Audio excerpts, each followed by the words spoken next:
GamingBolt presents 15 things we hope to see in Fallout 76. We're not fully sure what Fallout 76 is. Rumors speculate it will be something different from traditional Bethesda RPGs, but true to them regardless.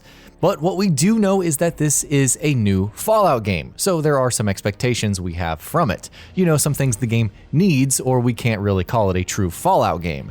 And then there are some expectations we have in response to what we are hearing from the rumors. Expectations that could make this Fallout game stand out in all of the right ways. This list is all of our expectations. Narrative focus. In today's era of shared world and competitive multiplayer-focused games, when the value of story-driven games has become a hotly debated topic, Bethesda has been a stalwart supporter of the latter. Obviously, when reports emerged suggesting that Fallout 76 will be an online-focused game, people lost their shit, to put it mildly. However, newer reports also suggest that in spite of that, the game will still have a narrative focus, and that is exactly what we want from it. Online and focus on story aren't mutually exclusive things, and we'd love to see Fallout 76 be driven by story regardless of whether or not it is an online game or a single-player one. Setting. We know for a fact that Fallout 76 is going to be focusing on Vault 76. That much is very hard to dispute, for obvious reasons.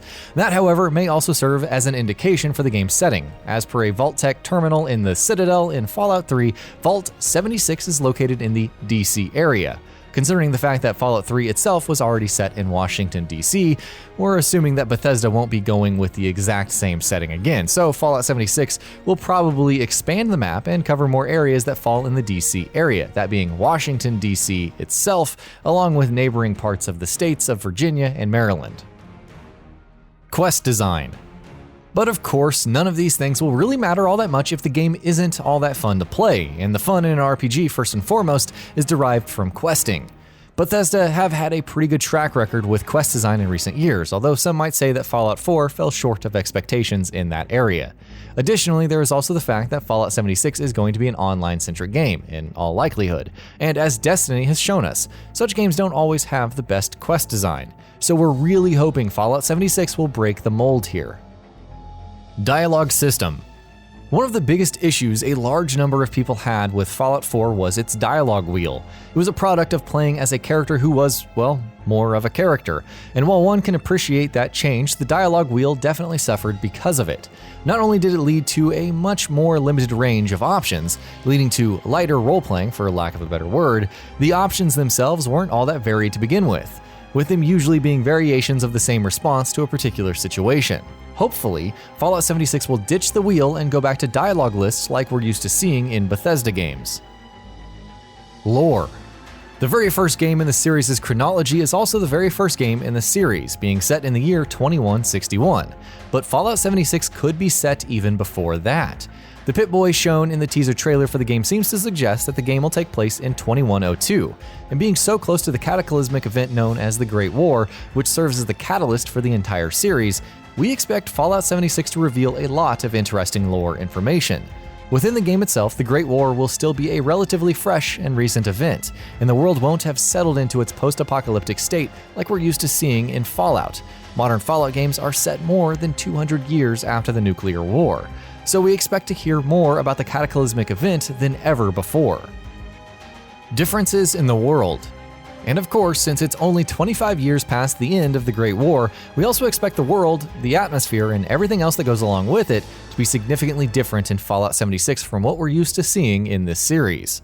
The land should be more riddled with radiation and mutation. The destruction and twisted aftermaths of the war should be more prominently visible than what we've seen in the likes of Fallout 3 and 4. While we also expect the technology and human settlements to be different, since as opposed to later games in the series, people in Fallout 76 obviously won't be as acclimated to this post-apocalyptic nuclear wasteland just yet.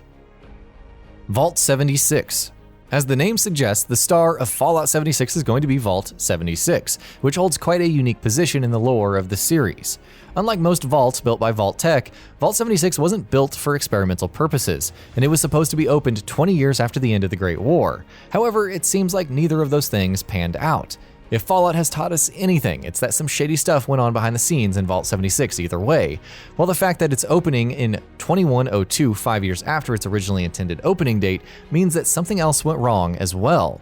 We expect and hope Fallout 76 will be answering all of these questions and more. Base building. Fallout 4 may have gotten some things wrong, admittedly, but it also got plenty of stuff right, such as its settlement building mechanics.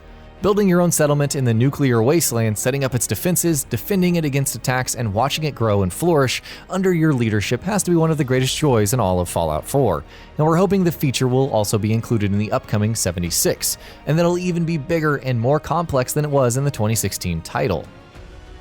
Switch launch. Bethesda's love for the Nintendo Switch has been clear for everyone to see over the last year. They've supported the system surprisingly well with huge games such as Skyrim, Doom, and Wolfenstein 2. Not only have Bethesda mentioned how happy they've been with how their games have performed on the system, they've also mentioned that they will continue to support it. Is it possible that Fallout 76 could launch on the Switch as well? Well, it's unlikely, we'd be foolish not to admit that, but hey, stranger things have happened. Melee combat. Melee combat has never been one of Bethesda's strengths. Just look at the Elder Scrolls, it feels all floaty and unresponsive. Thankfully, given the fact that Fallout's combat relies more on weapons such as guns, the franchise hasn't had to worry about that for its entire history under Bethesda. Sure, the melee combat in Fallout hasn't really been good, but it's also never been a focus, and as such, people just haven't cared as much about the fact that it isn't good. We're hoping that with Fallout 76, Bethesda will work on making improvements to the melee aspect of the game's combat, make it feel more weighty and more satisfying. It's an ancillary issue, of course, and definitely nowhere near the top of things that we want to see in the game, but we do want to see these improvements regardless. VATS. Of course, the real star of the show in Fallout's combat system is the VATS system, which is what makes this series' combat as excellent as it is. It should go without saying that VATS will be making a return in Fallout 76, but given the game's online nature and the fact that it's looking to make some major changes if the reports are to be believed, that may not necessarily be true.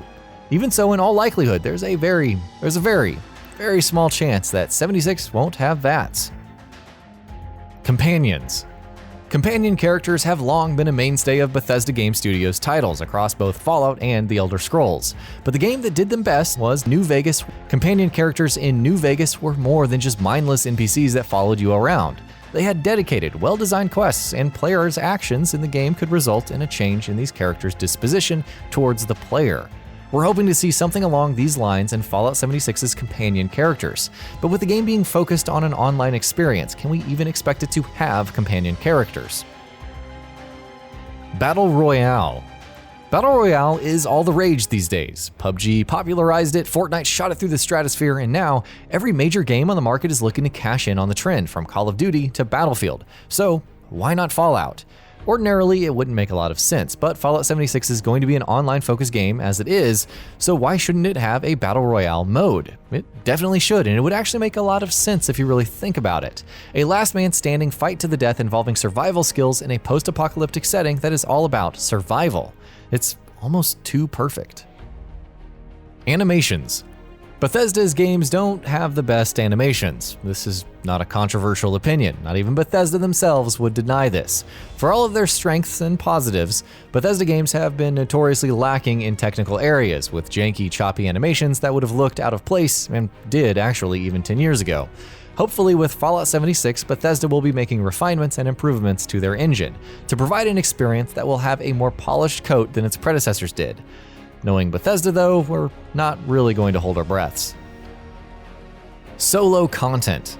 Of course, Fallout 76 is going to have a decidedly online focus if the reports are to be believed, but we're hoping that won't mean it's going to be exclusively online. And really, knowing Bethesda and their love for single-player experiences, we're not expecting that to be the case. We think, or at least we hope, Fallout 76 will have plenty of single-player offerings as well for those who want to enjoy the game solo.